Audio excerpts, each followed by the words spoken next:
जय श्री कृष्णा, राधे राधे।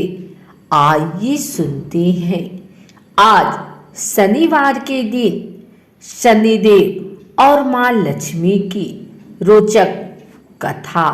शनि क्यों देते हैं दंड?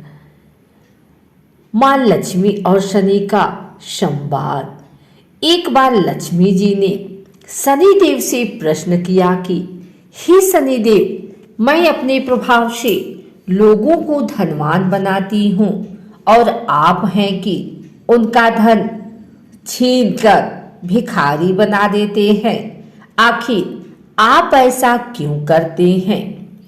लक्ष्मी जी का यह प्रश्न सुन शनिदेव ने उत्तर दिया, हे मातेश्वरी, इसमें मेरा कोई दोष नहीं। जो जीव स्वयं जानबूझकर अत्याचार व भ्रष्टाचार को आश्रय देते हैं और क्रूर व बुरे कर्म कर दूसरों को रुलाते तथा स्वयं हंसते हैं, उन्हें समय अनुसार दंड देने का कार्यभार परमात्मा ने मुझे सौंपा है।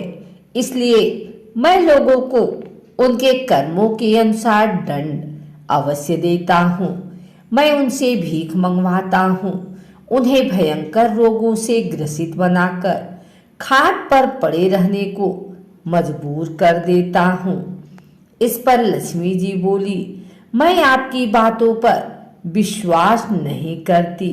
देखिए, मैं अभी एक निर्धन व्यक्ति को अपने प्रताप से धनवान व पुत्रवान बना देती हूँ। लक्ष्मी जी ने ज्यों ही ऐसा कहा, वह निर्धन व्यक्ति धनवान एवं पुत्रवान हो गया। तत्पश्चात लक्ष्मी जी बोली, अब आप अपना कार्य करें। तब शनिदेव ने उस पर अपनी दृष्टि डाली। तत्काल उस धनवान का गौरव व धन सब नष्ट हो गया।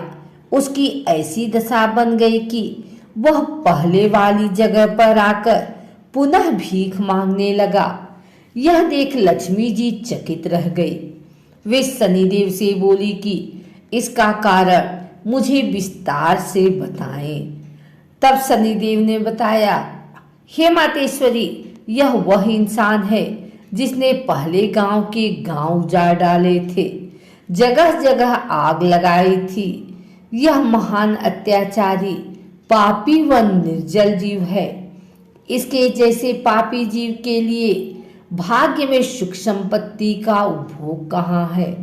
इसे तो अपने कुकर्मों के भोग के लिए कई जन्मों तक भूखमरी व मुसीबतों का सामना करना है। आपकी दया दृष्टि से वह धनवान पुत्रवान तो बन गया, परंतु उसके पूर्वकृत कर्म इतने भयंकर थे जिसकी बदौलत उसका सारा वैभव देखते ही देखते समाप्त हो गया।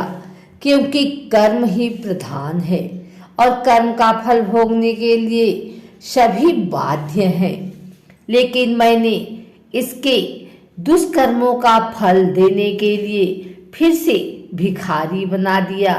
इसमें मेरा कोई दोष नहीं, दोष उसके कर्मों का है। शनिदेव जी पुनः बोले, हे मातेश्वरी, ऐसा शुभकर्मी जीवों को प्राप्त होता है जो लोग महान, सदाचारी, तपस्वी, परोपकारी, दान देने वाले होते हैं, जो सदा दूसरों की भलाई करते हैं और भगवान के भक्त होते हैं। वे ही अगले जन्म में ऐश्वर्यवान होते हैं। मैं उनके शुभ कर्मों के अनुसार ही उनके धन धान्य की वृद्धि करता हूँ। वे शुभकर्मी पुनः उस कमाए धन का दान करते हैं, मंदिर व धर्मशाला आदि बनवाकर अपने पुण्य में वृद्धि करते हैं। इस प्रकार वे कई जन्मों तक ऐश्वर्य भोगते हैं। हे मातेश्वरी, अनेक मनुष्य धन के लोभ में पड़कर ऐश्वर्य का जीवन जीने के लिए तरह तरह के गलत कर्म कर बैठते हैं, जिसका नतीजा यह निकलता है कि वे स्वयं अपने कई जन्म बिगाड़ लेते हैं। भले ही मनुष्य को अपना काम खाकर अपना जीवन यापन कर लेना चाहिए, लेकिन बुरे कर्म करने से पहले हर मनुष्य को यह सोच लेना चाहिए कि इसका परिणाम भी उसे खुद ही भोगना पड़ेगा। इस प्रकार शनिदेव के वचन सुनकर लक्ष्मी जी बहुत प्रसन्न हुई और बोली, हे शनिदेव, आप धन्य हैं। आपने आप पर बहुत बड़ी जिम्मेदारी सौंपी है।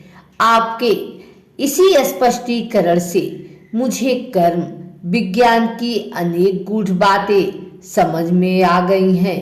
ऐसा कहते हुए लक्ष्मी जी अंतर ध्यान हो गई।